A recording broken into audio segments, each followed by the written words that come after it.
Okay, hi everybody. Hope you're okay and your week has gone reasonably well and you're all in decent health so far. Um, so hopefully, after Tuesday's lesson, you understand now the basics about the problem of evil as a logical problem for Christians, but also as an evidential problem. So an a priori argument and an a posteriori argument. Okay, and we're going to look next at how key Christian scholars try to resolve those problems, um, and perhaps how they do that both to the logical and the evidential problem. All right, so this is just a short video, just to set you up for today's lesson.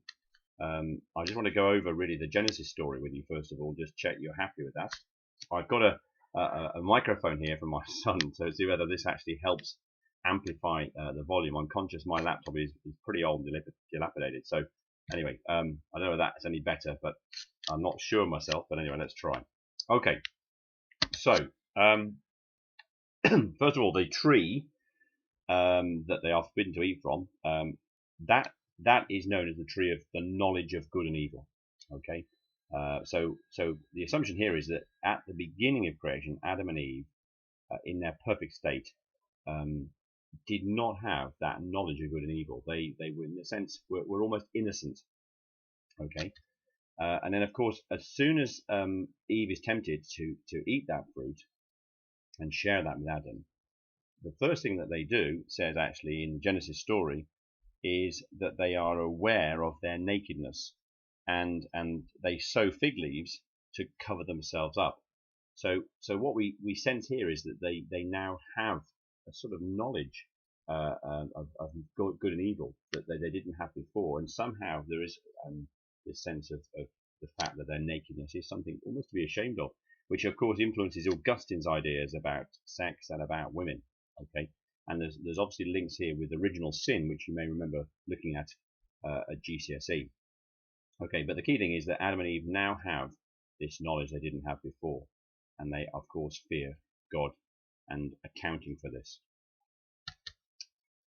Okay, so when I always find this quite interesting, when God asks Adam, how is it that he knows he's naked? Adam does what all classical humans do, what we all do when we're blamed for something, is that we pass the buck and we blame somebody else. And in this case, of course, he blames Eve, and it's Eve's fault that they have succumbed to the fruit. And I think that probably has a huge influence, of course, on how women were then and have been perceived, because in this story, in a sense, it implies that the woman or women are morally weak. Okay, and I think that doctrine that was pushed by Augustine certainly has reinforced that. Okay, now hopefully you've picked up on the consequences that no one comes out well on this. The serpent is reduced to crawling on its belly. It almost implies perhaps that the serpent before was more like a lizard, like an iguana, but now it has to crawl on its belly, and it's going to be in conflict with the humans, with Eve.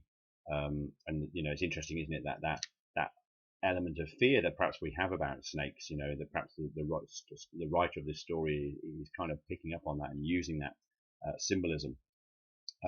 For the woman, of course, the punishment is that she's going to be in pain in childbearing and suffer in that sense.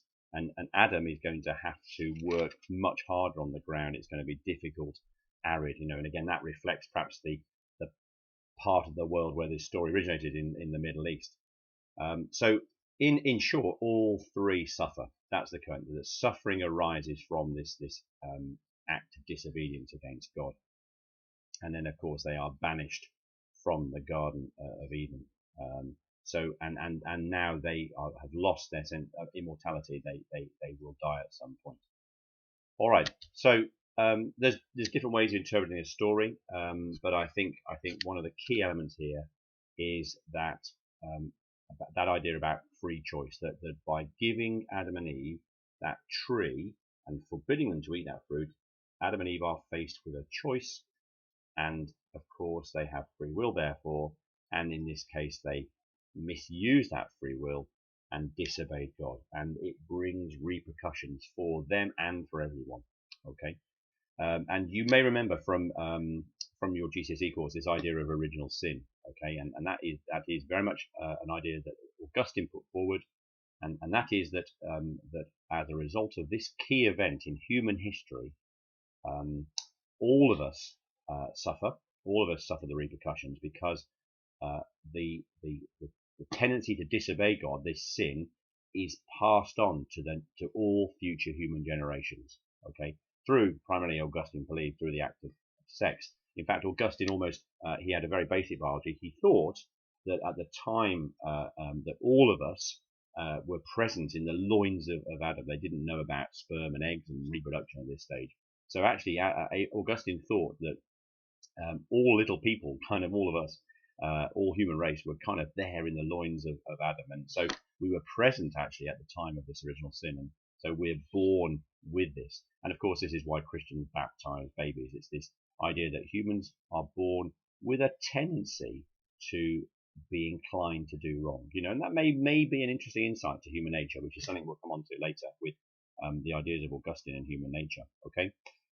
And just the other thing, just to note, I think in this painting, this Michelangelo painting, it's interesting to note that the serpent on the tree has a woman's body, and I think this reflects that thinking in Europe at the time, when this painting was made, that it's the women who tempt men sexually almost to sin, which I think is an interesting perception in history.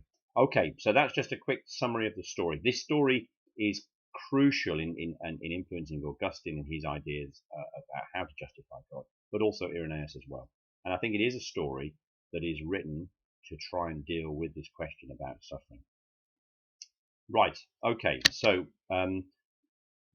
theodicy is in short really means justification of God. Theos is God. Dike in Latin is sorry, in Greek is a justification of God. So what is different religious scholars have tried to do is to justify how it is that an all-loving, all-powerful God can allow suffering. Okay, how can we reconcile this conflict, whether it's a logical or evidential conflict between God being all-loving, powerful, but there's also evil in the world. So what you're going to be studying is the theodicies of Augustine and Irenaeus, and then later Hick and Swinburne. Okay, today just want you to focus on Augustine. So you will, all of you will find the reading on the Moodle from Libialawalia.